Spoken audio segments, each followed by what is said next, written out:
অনেক সময় কিছু জার্নি আমাদের মধ্যে কিছু পরিবর্তন তৈরি করে, কিন্তু একটু ভেবে দেখলে বোঝা যাবে যে এই পরিবর্তনের মূলে শুধু সেই জার্নিটা নয়, সেই জার্নিতে যাদের সাথে আমাদের দেখা হয়েছিল তারাই দায়ী।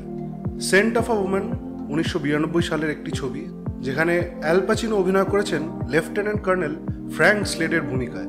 তিনি এমন একজন আর্মি অফিসার যিনি চোখে দেখতে পান না, কিন্তু এখনও তার হাতে থাকে একটি মদের বোতল আর মুখে থাকে চাচা ছোলা কথাবার্তা। এবং উল্টো দিকে রয়েছে চার্লি, যেই ভূমিকায় অভিনয় করছেন ক্রিস ওডনেল।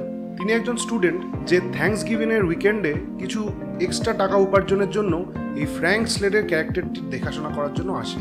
কিন্তু এই উইকেন্ডের শেষে সে যেটা পায়, শুধুমাত্র সেটা এক্সট্রা টাকা নয়, সে আসলে পায় একটি ক্র্যাশ কোর্স, যেটা জীবন, সম্মান এবং কষ্ট নিয়ে।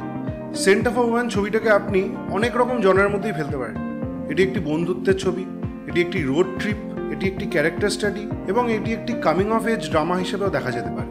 কিন্তু সবার উপর এই ছবিটি আসলে ডিগনিটি অর্থাৎ সম্মান নিয়ে কথা বলে, এবং তার মূলে রয়েছেন এই ফ্র্যাঙ্ক স্লেডের ক্যারেক্টার, যিনি শুধুমাত্র নিজের দৃষ্টি হারাননি, নিজেকে দেখার দৃষ্টিভঙ্গিও হারিয়েছেন।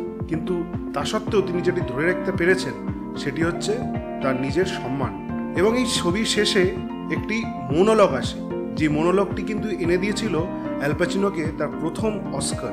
তা আপনার হাতে যদি সময় থাকে তাহলে অবশ্যই সেন্ট অফ আ ওম্যান ছবিটি দেখুন। এটি শুধুমাত্র একটি ভালো ছবি নয়, এটি জীবন দর্শন এবং তার পাশাপাশি উৎকৃষ্ট মানের অভিনয়ের একটা স্বাক্ষর। দেখতে থাকুন সিনেমা আর্কির 52 উইকস 52 ফিল্মসের এই সিরিজ। আগামী সপ্তাহে আবার ফেরত আসবো একটি নতুন ছবি নিয়ে।